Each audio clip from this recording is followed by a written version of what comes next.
بسم الله الرحمن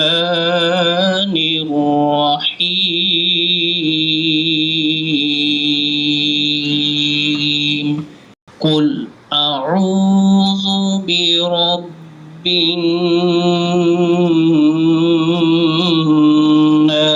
الناس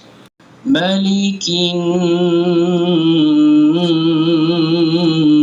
الناس إله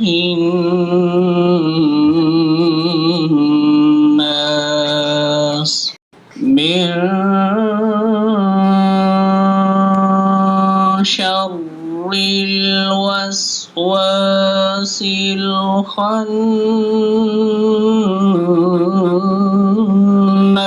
الخناس الذي يوسوس في صدور